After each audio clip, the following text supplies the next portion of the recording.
داستانوں کے کردار کے حوالے سے بھی گفتگو ہوگی، بلکہ یوں کہہ لیجئے بقول شمس الرحمن فاروقی کہ داستان میں کردار نہیں بلکہ ایجنٹ ہوتے ہیں۔ یہ لفظ مجھے بہت پسند ہے، ایجنٹ، داستان کے لیے، چونکہ اگر آپ کردار کہتے ہیں تو کردار سے وابستہ جو جدید تصورات ہیں نئے فکشن میں، جدید فکشن میں، پھر وہ سارے تصورات یہاں آ جاتے ہیں۔ اس سے بچنے کے لیے لفظ ایجنٹ بڑا اچھا ہے کہ داستان میں کردار کے بجائے کچھ ایجنٹس ہوتے ہیں جو اس کہانی کو آگے بڑھاتے ہیں۔ کردار تو کہانی کو آگے تھوڑی بڑھاتا ہے، کردار کی اپنی کہانی ہوتی ہے جو جدید فکشن کا تصور ہے، اس کے اندر کہانی چل رہی ہوتی ہے، کہانی جنم لیتی ہے اس کے اندر سے۔ لیکن داستان میں یہ تصور تھوڑی ہے کہ کہانی اندر سے جنم لے رہی، کہانی باہر چل رہی ہے۔ اس کہانی کو آگے بڑھانے کے لیے جو معاون کچھ وجود ہیں، کچھ سائے ہیں، کچھ پرچھائیاں ہیں، وہ ایجنٹ ہیں، بہرحال وہ اس طرح کے کردار نہیں ہیں۔ تو یہ بات جو کہی گئی ہے، یہ شمس الرحمن فاروقی نے جس کو ایجنٹ قرار دیا ہے، یہ بہت مناسب لفظ ہے داستان کے لیے۔ لیکن بہرحال ایک اصطلاح پہلے سے رائج ہے کردار کی، تو میں بار بار کردار لفظ ہی استعمال کروں گا، لیکن اس سے غلط فہمی نہیں ہونی چاہیے کہ ناول اور افسانے کا جس طرح کا کردار ہوتا ہے ویسے ہی کردار ہمیں داستان میں ملیں گے۔ معاملہ یہ ہے کہ داستان باہر کی کہانی ہے، باہری دنیا میں جو کچھ ہو رہا ہے، جو حادثات رونما ہو رہے ہیں وہ سنا رہا ہے آپ کو داستان گو۔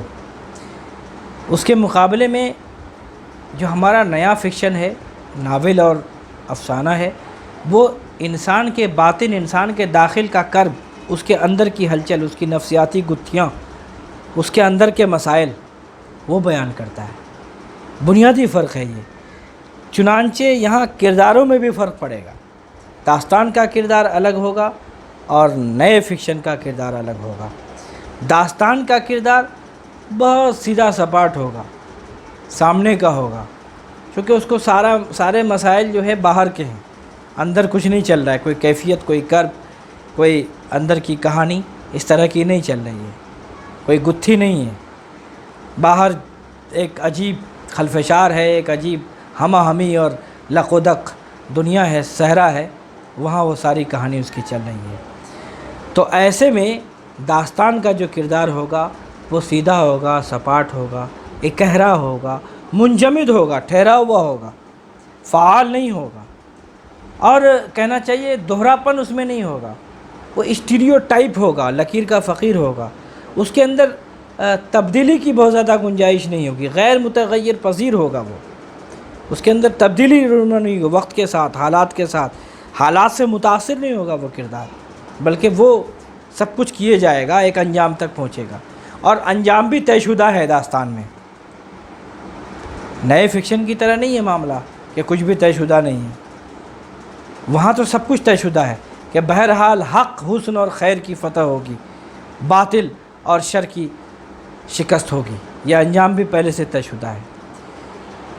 تو ایسی صورت میں کردار اکہرا ہوگا، سیدھا سپاٹ ہوگا، منجمد ہوگا، غیر فعال ہوگا، اور کہنا چاہیے کہ پیچیدہ نہیں ہوگا، وہ اس کے اندر کسی قسم کی گتھی نہیں ہوگی، وہ بہت سامنے سب کچھ کرتا چلا جائے گا، بہت سکون سے، بہت آرام سے، اور پورے عزم اور حوصلے کے ساتھ وہ ساری مہمات سر کرتا چلا جائے گا زندگی کی۔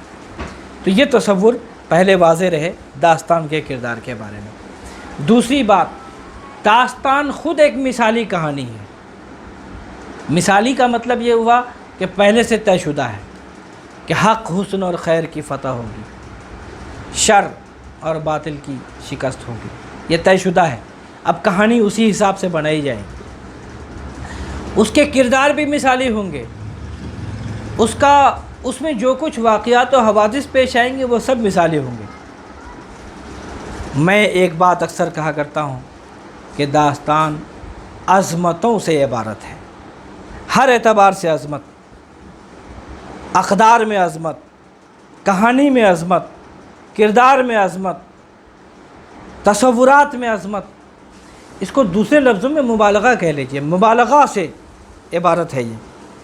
مبالغہ آرائی کی انتہا جہاں ہوتی ہے وہاں داستان بنتی ہے۔ ہر چیز میں مبالغہ ہوگا، کہانی میں مبالغہ ہوگا، قربانی میں مبالغہ ہوگا، جنگ میں مبالغہ ہوگا، رزم میں مبالغہ ہوگا، بزم، حسن، عشق، طلسم، سحر، مافوق الفطری عناصر، ہر چیز میں مبالغہ ہوگا۔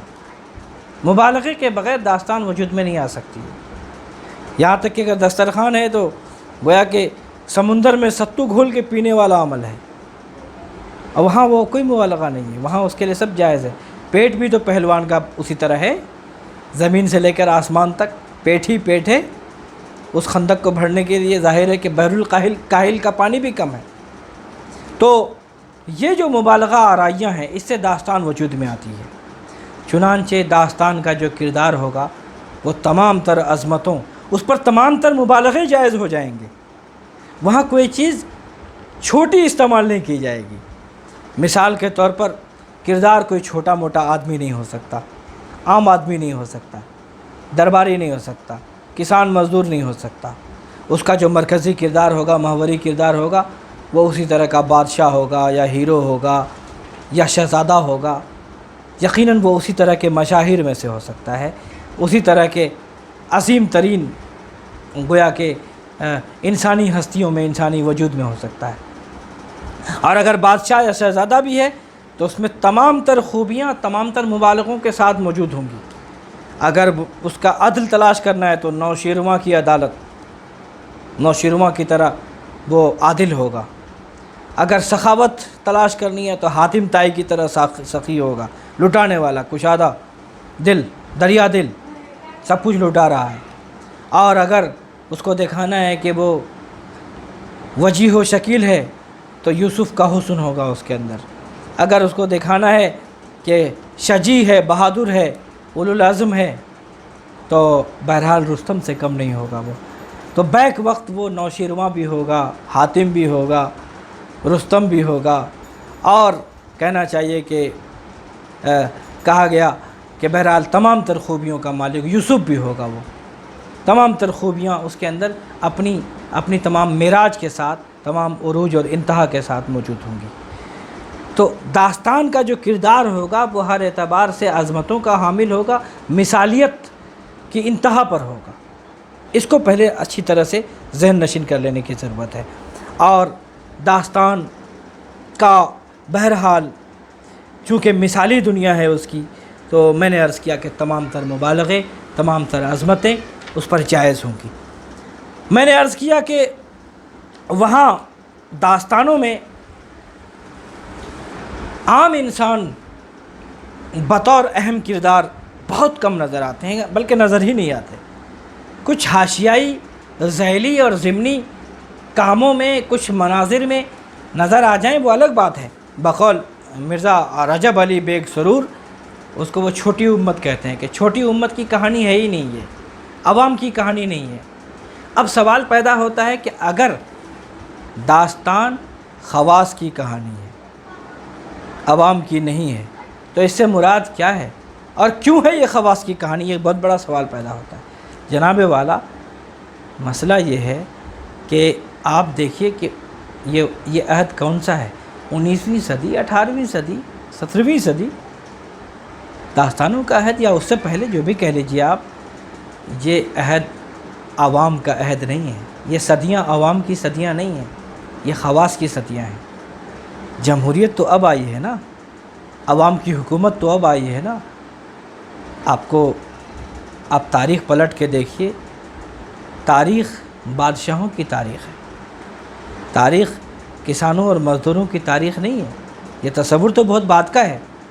آپ دیکھیے کہ تہذیب، تعلیم، شرافت، اقدار، یہ تمام چیزیں کس کی جاگیر ہیں اس زمانے میں؟ کس کی ملکیت ہیں؟ ان سب پر علم، ان تمام چیزوں پر ملکیت ہے، ان تمام چیزیں جاگیر ہیں اشرافیہ طبقے، شاہی طبقے کی۔ عوام کے پاس نہ تمدن ہے، نہ تہذیب ہے، نہ تعلیم ہے، نہ اخلاق ہے، وہ اس سے آ رہی ہیں۔ عوام اس پورے گویا اس ڈسکورس کا حصہ ہی نہیں بن رہے۔ وہ صدیاں عجیب صدیاں ہیں، خواص کی صدیاں ہیں، تمام تر اعلیٰ قدروں پر قبضہ بہرحال اعلیٰ طبقے کا ہے۔ تو اس کو سمجھنے کی ضرورت ہے کہ داستان خواص کی داستان ہے، عوام کی داستان نہیں ہے۔ کردار بھی خواص ہیں، کہانی بھی خواص کی ہے، اور خاص بات یہ کہ عوام بھی اس وقت اپنی کہانی نہیں سننا چاہتی، وہ بھی دراصل اس کے اندر بھی تجسس ہے شہزادی کے محل سرا میں جھانک کے دیکھنے کا، اس کے اندر بھی جستجو ہے کہ شہزادہ اور بادشاہ اور اس کے دیوان خاص میں ہم جھانک کر دیکھیں کہ وہاں کیا ہو رہا ہے۔ اس کو بھی اپنی زندگی میں کوئی لطف اور دلچسپی کا کوئی عنصر اس کے پاس نہیں ہے، وہ بھی یہی چاہتا ہے کہ داستان گو اس کو ایسی دنیا کی سیر کرائے۔ تو یہ اس وقت کے لیے گویا کہ کوئی معیوب بات نہیں ہے کہ خواص کی کہانی ہے، عوام کی نہیں ہے۔ تو داستان خواص، سب کچھ خواص ہیں اس میں، ضمنی طور پر خان سامہ اور جو دائیاں ہیں اور جو کنیزیں ہیں، جو خواجہ سرا ہے، اس طرح کے کردار آ جاتے ہیں، لیکن اس کی کوئی مرکزی حیثیت داستان میں حاصل نہیں ہے اس کو۔ میں عرض کر رہا تھا کہ داستان دراصل مثالیت پسندی کی انتہا کا نام ہے۔ بادشاہ اگر ہے تو بادشاہ کا کردار کیسا ہونا چاہیے، بادشاہ کا ملک کیسا ہونا چاہیے، باغ و بہار کا ایک منظر میں آپ کو صرف سنانا چاہتا ہوں۔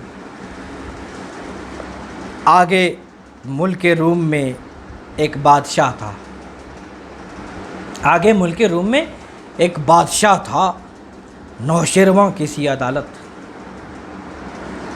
حاتم کسی سخاوت اس کی ذات میں تھی، نام اس کا آزاد بخت، اور شہر قسطنطنیہ جس کو استنبول کہتے ہیں، اس کا پایہ تخت تھا۔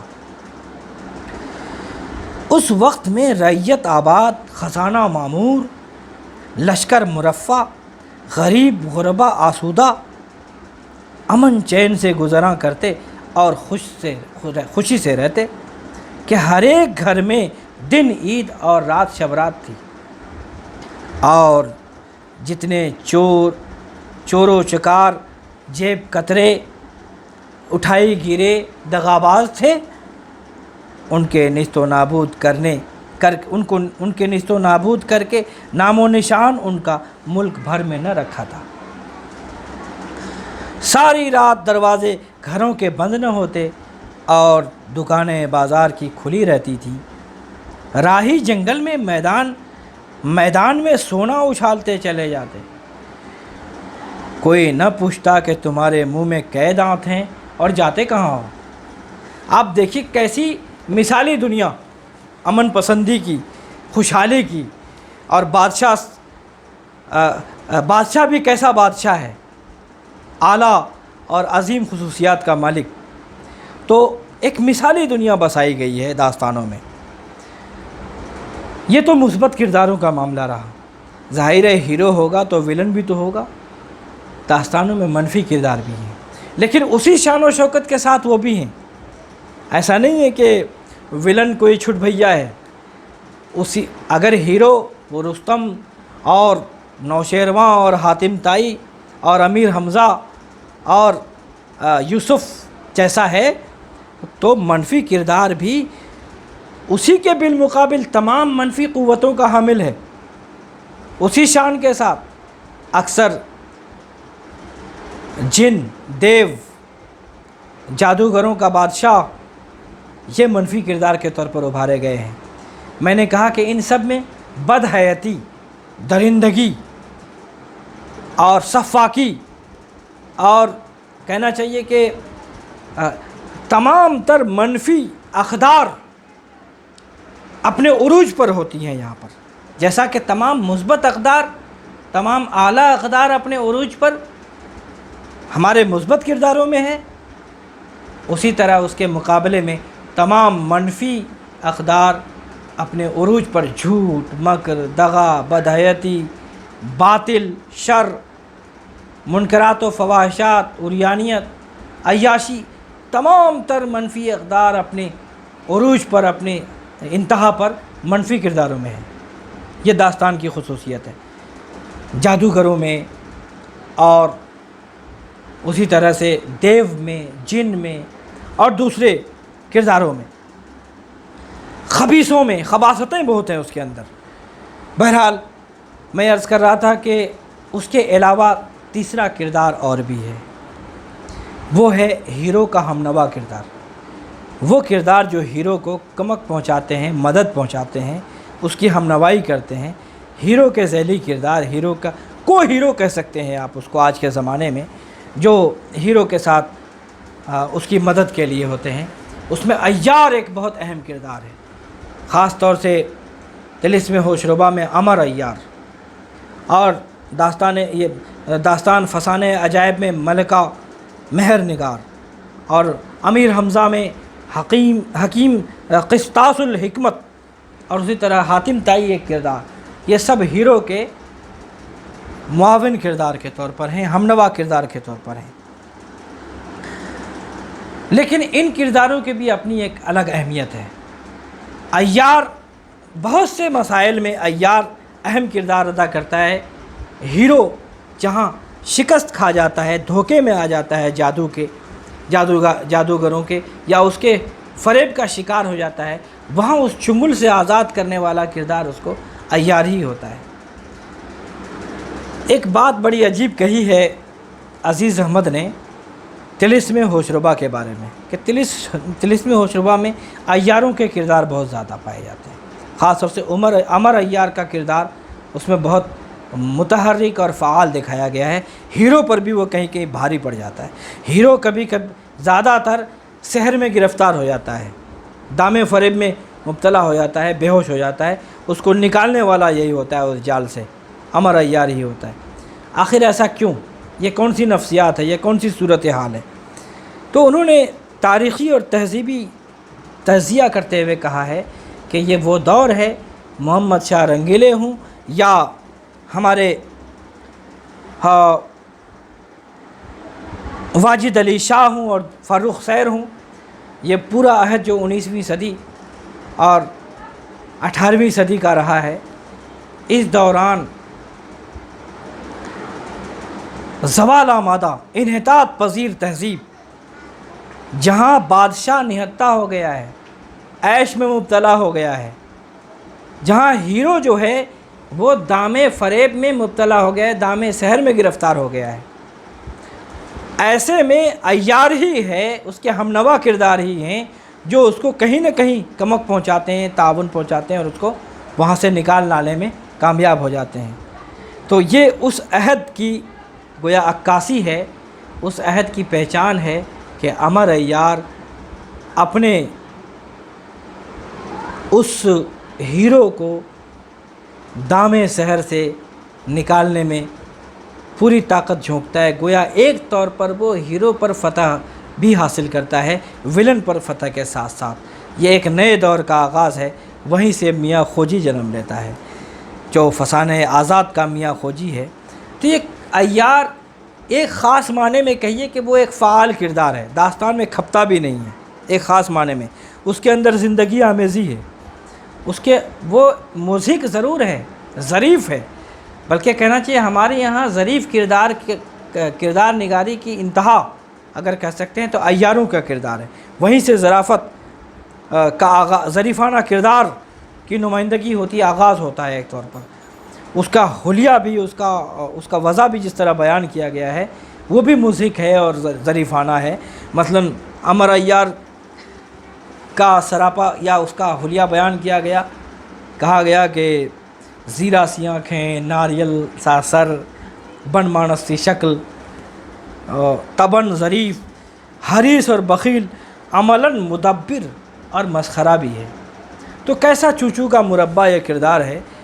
اور آج ہم جو جوکر کا کردار دیکھتے ہیں سیریلز میں اور فلموں میں، اور وہ بہت اہم کردار بن کے ابھرا ہے، یا ناولوں میں جو ظریف اور مضحک کردار ہے، تو بہرحال اس کا سرا کہیں نہ کہیں امر عیار سے اور عیاروں سے جا ملتا ہے۔ تو داستانوں کے کردار کے حوالے سے ان تمام باتوں کو پیش نظر رکھنا ضروری ہے۔